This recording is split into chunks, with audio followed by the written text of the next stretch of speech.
If you spent $31,000 on your budget for operating your house, you'd have a $1,000 deficit under your budget. And there's no discussion of the other $70,000. Correct. And also no discussion of your $1.5 million net worth that you've been building up over the decades. Never a mention.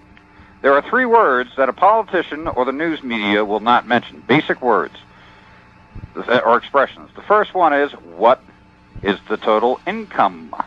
Gross receipts. Number 2, what are the total investments? Number 3, what is the net worth?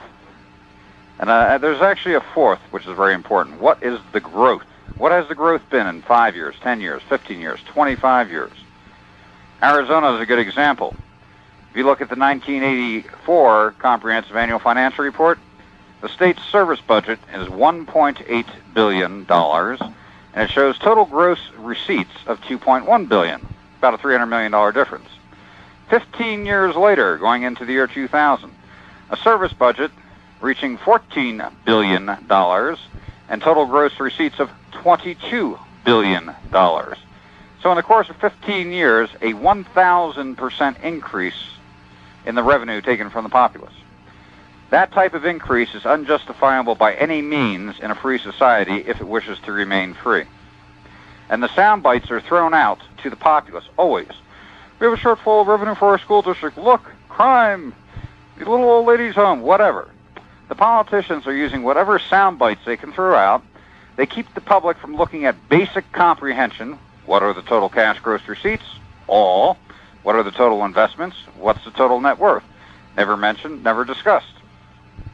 They always refer to the budgetary basis, as they, excuse my French, laugh their butts off all the way down to the bank every single day. We've allowed the vault door to stay wide open for the last 50 years.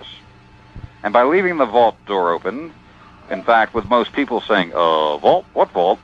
Those sharp little crackers, the ones running this show, okay, on composite government wealth in the upper echelon, you're not dealing with the Joe Six-Pack crowd betting $5 on Dallas. These are some of the sharpest crackers on the face of the planet who are quite ruthless, that have worked diligently to build their little empires within composite government and by use of the investment funds. And they know exactly what they're doing. They knew that they needed the cooperation of the syndicated media and education. The Comprehensive Annual Financial Report was created in 1946. Same year as the United Nations by the same people. Correct. It was a plan, an implemented plan to take over the wealth. And it's not a conspiracy. It's right here in Texas for 99 and 98, $435 billion surplus right there in it on page 6. But they were telling us that we had to increase taxes for the children. My point is, look at all the things they've done. The homes they've stolen, Walter, in the name of property taxes from old people that couldn't pay. The families that have been wrecked. Do a reality check, Alex. People busting down doors, raiding people's houses who supposedly haven't paid taxes, bank accounts being seized. All of this in the name of we got to run the government. We got a deficit on our budget.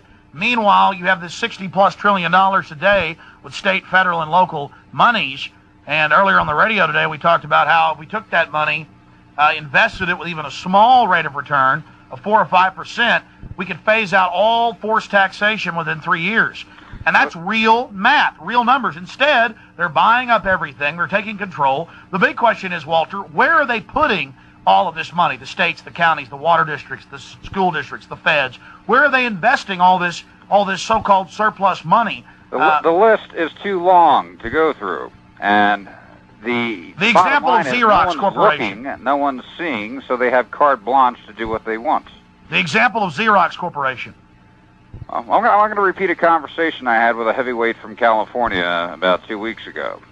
I briefed him on the aspect of setting up an annuity pension fund for the resident property owners and taxpayers, by which the surplus revenues are deposited into this account. Venture and enterprise projects which the government owns, which no way they should own, like golf courses or real estate venture projects, are sold back into the private sector, and that money is consolidated into the annuity pension fund. And where overgrowth took place, downsizing where appropriate. I gave the example of Arizona and their growth. All three areas create a phenomenal amount of revenue. And that annuity pension fund is written in stone, having the set principle of operation of supplementing that city or county's budgetary basis until canceled. In other words, you can phase out all forced taxation. And in fact, with good, prudent financial management, you'll have a surplus occur where you can issue a dividend return back to the resident property owners on top of no taxation. Now, the heavyweight said to me, he goes, Walter, that is perfect. That's what should have been done a long time ago, but it's such a massive structure. How do you ever possibly plan on implementing such a structure? My response to him was, I said, it's already been done. I said, composite government pension funds are standing at $28 trillion.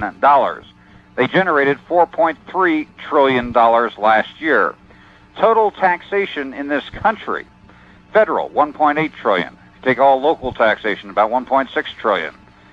You're standing right now at about $3.5 trillion in total forced taxation in the entire country.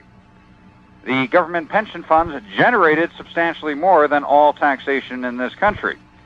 Through administrative action, you can establish the exact same program for elimination of all taxation in this country and implement it within 3 years, and in most cases phase out all forced taxation in this country.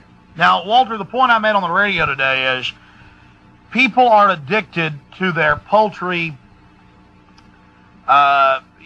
little government paychecks, to the chicken feed we're given, the money they're using to break up the families. Can't have a man in the home. If you don't have a man in the home, we'll pay you. We'll put you in a nice slum. We'll ship in drugs so we can put your sons and daughters in prison. This police state system, people want their chicken feed. They want it.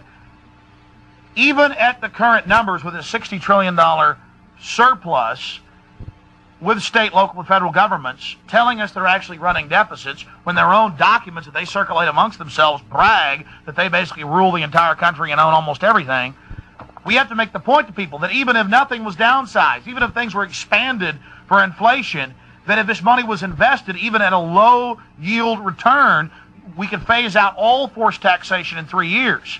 Now, if you sold off the golf courses and the hotels and the motels and made the government dump these stocks and the rest of it, then what you would have is enough money, like they do in Alaska. Last year, people in Alaska got $3,000 a piece from the government, a paltry part of their oil and gas revenues that the state government was getting.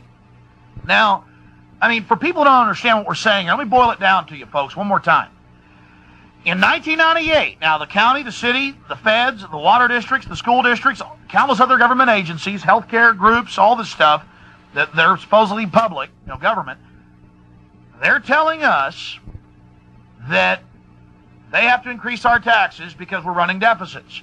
Then you read their own lavish reports, and all of them put them out because they trade these amongst themselves in this big empire building. They're all bragging to each other that they've got the biggest empires. Texas does it right here in this year's report from the comptroller. Not a word of the budget in here, folks.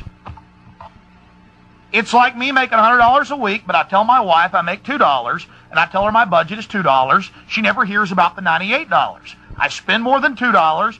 I spend $3. I say, honey, we're over budget $1. You're going to have to go get a job. And she goes, you know what? We got to tighten our belts. We will go get a job. Meanwhile, I'm investing that $98, or I'm saving that $98 every single week, and she never knows anything about it, and I'm taking her money and doing it. Well, we're the woman in the relationship. The government's the mean man here, to use popular nomenclature, and we're getting screwed. And the same folks that run the Federal Reserve run this system. And it is abominable. Walter, it's like on the radio today. We had a bunch of callers call in, and they still couldn't get over the fact that we have a deficit. Explain why they hype that up, the deficit pertaining to the budget compared to the real gross cash receipts the government's bringing in.